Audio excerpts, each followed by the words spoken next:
अस्सलाम वालेकुम सारे भाइयों ਨੂੰ जी। हाजी अब्दुल रहमान गुज्जर ਚੱਕ नंबर 370 तारकाबाद। जिस बंदे ने भी राबता करना होवे नंबर भी देना ते जिह जिहा माल चाहिदा चंगी तो चंगी गां चंगी तो चंगी मझ वो मिलेगी। हर भाई जिहड़ा भी राबता करना चाहे तो कर सकदा। नंबर 0346 200 पूरा 4408। इस तो इलावा कोई नंबर इरफान दा? ਇਹ ਇਰਫਾਨ ਦਾ 0370 29 520 ਬੜਾ ਬੇਟਾ ਮੇਰਾ ਇਹ ਤੇ ਇਹ ਹੀ ਜ਼ਿਆਦਾ ਕੰਮ ਕਰਦਾ, ਬਾਹਰੋਂ ਮਾਲ ਖਰੀਦ ਕੇ ਲਿਆਂਦਾ। ਆਰਫ ਵਾਲਿਓ, ਚੀਚਾ ਬਦਨੀਓ, ਰੋਤੀਓ, ਇਹਨਾਂ ਤਿੰਨਾਂ ਜਗ੍ਹਾ ਤੋਂ ਮਾਲ ਲਿਆਨੇ ਆ ਜੀ।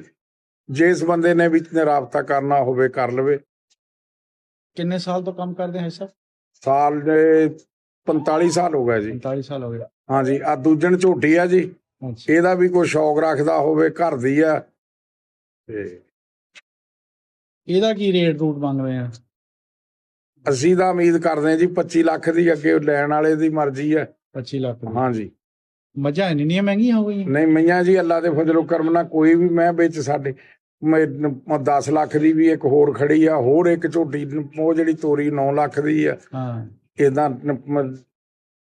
4 ਲੱਖ ਦੀ ਵੀ ਹੈਗੀ ਜੀ। ਇਹ 25 ਲੱਖ ਦੀ ਹੈ? ਹਾਂ ਜੀ। ਨਹੀਂ ਮੰਗਦੇ ਜੀ, ਇਹਦਾ ਅੱਲਾ ਕੋਲੋਂ ਮੰਗਦੇ ਜੀ।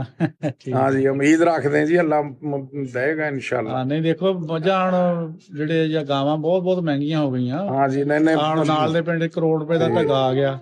ਹੁਣ ਇੱਥੇ ਜੀ ਮਤਲਬ ਇਹ ਆ ਕਿ ਸਾਡੇ ਕੋਲ ਹੀ ਖੜੀ ਆ 3.5 ਲੱਖ ਵਾਲੀ ਵੀ ਵਿੱਚ ਖੜੀ, ਤਾਜੀ ਸੂਈ ਹੋਈ ਕੱਟੀ ਮਗਰ। ਹਾਂ, ਇਹ ਤਾਂ ਜਿਹੋ ਜਿਹਾ ਮਾਲ ਆ ਉਹ ਜਿਹਾ ਮੁੱਲ ਹੋਣਾ। ਦੇਖਣ ਵਾਲੇ ਤਾਂ ਕਹਿਣਾ ਮਾਝੀ ਹੈ, ਲੇਕਿਨ ਜਿਹਨਾਂ ਨੂੰ ਪਛਾਣ ਆ ਉਹਨਾਂ ਨੂੰ ਪਤਾ ਵੀ ਨਹੀਂ ਜੀ, ਉਹ ਇਨਸ਼ਾਅੱਲਾ ਉਹ ਬੰਦਾ ਹੀ ਉਸਨੇ ਫੋਨ ਕਰਨਾ ਜਿਹਨੂੰ ਪਛਾਣਨਾ ਕਦਰ।